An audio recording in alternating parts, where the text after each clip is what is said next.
Welcome back to Primetime News. And a special welcome once again to our viewers on onespotmedia.com. Up first this evening, tragedy in Hampstead, St. Mary after a fatal plane crash. A well-known retired Army General pilot is dead and another person hospitalized after the incident, which has left many wondering what went wrong. The deceased has been identified as Major Dudley Beak, former commanding officer for the Jamaica Defense Force Air Wing Reserves. Jamila Maitland has our story.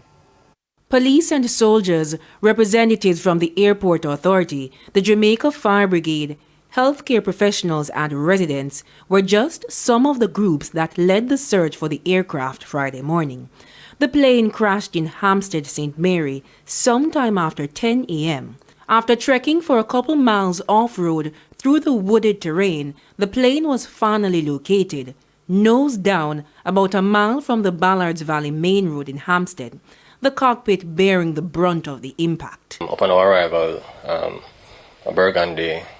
small burgundy aircraft was seen in bushes. Our information is that 2 persons were in the aircraft. However, quick response from the JDF would have airlifted those persons to the University Hospital. The plane is registered to Major Dudley Beak, a former commanding officer of the Jamaica Defense Force Air Wing Reserves. He was one of the pilots. He died. The lone survivor was a trainee. According to the police report, the two left the Ian Flemings International Airport in St. Mary for the Tinson Pen Aerodrome in Kingston.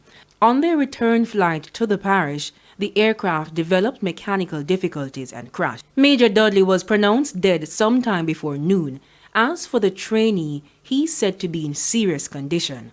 Police officers tried cordoning off the scene to preserve the crash site, but with so many people, it proved difficult. Among those assisting was Carlton Morgan, who recounted what happened. I was on the farm mowing some plants, so I circle fork, and I saw the helicopter go to Hampstead way, come back circling the bush right round, and all of a sudden I see the one spot circling. After I come up on the road, I see a lot of soldiers and police on the road. And as the plane crashed down here, I follow them come down here, check down here, and follow them come down here. And even as investigators carry out their probe, those on the ground had their own theories. When the plane come across the river, no nice. Yeah. The engine dead, and just the breeze a blow, and me said the plane must crash, and that's what happened. The aircraft remains at the scene for members of the Jamaica Civil Aviation Authority to conduct their probe. Jamila Maitland, TVJ News.